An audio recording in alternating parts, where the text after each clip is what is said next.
Hello बच्चों, तो आज हम पढ़ेंगे क्लास 10th का चैप्टर नंबर 9 एक्सरसाइज 9.1 का फोर्थ क्वेश्चन करने से पहले हमें कुछ चीज़ों का पता होना चाहिए, जैसे एंगल ऑफ एलिवेशन क्या होता है।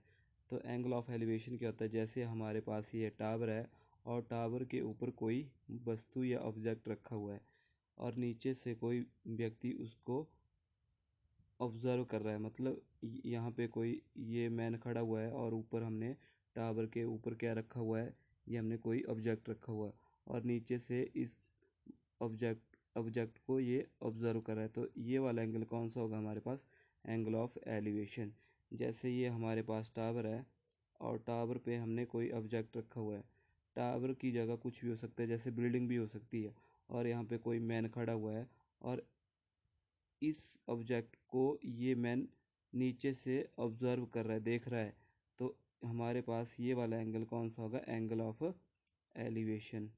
Angle of elevation. तो सेकंड सेकंड में हम पढ़ेंगे एंगल ऑफ डिप्रेशन। तो एंगल ऑफ डिप्रेशन क्या होता है, जैसे हमारे पास ये टावर है, अब टावर के ऊपर कोई व्यक्ति खड़ा हुआ है और नीचे कोई ऑब्जेक्ट रखा हुआ है, जैसे यहाँ पे एप्पल रखा हुआ है और ऊपर से कोई व्यक्ति इसको ऑब्जर्व कर रहा है, देख रहा है। मतलब ऊपर से इस सेब को कोई या एप्पल को कोई व्यक्ति देख रहा है। तो हमारे पास ये वाला एंगल कौन सा होगा, एंगल ऑफ डिप्रेशन। जैसे हमारे पास ये एक टावर है, इस पे कोई व्यक्ति खड़ा हुआ है ये, और यहाँ पे कोई ऑब्जेक्ट रखा हुआ है। तो जब ऊपर से कोई व्यक्ति नीचे रखी हुई वस्तु को या ऑब्जेक्ट को ऑब्जर्व करता है, तो हमारे पास ये वाला एंगल कौन सा होता है, angle of depression. Angle of depression.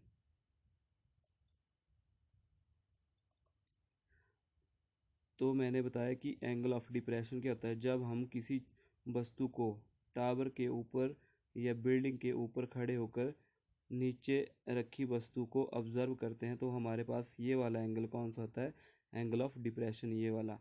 जैसे यहाँ पे कोई व्यक्ति खड़ा हुआ है और नीचे हमारे पास ऑब्जेक्ट रखा हुआ है, ऊपर से जब वो नीचे रखी हुई वस्तु को ऑब्जर्व करता है, तो हमारे पास ये वाला एंगल कौन सा होता है, एंगल ऑफ डिप्रेशन।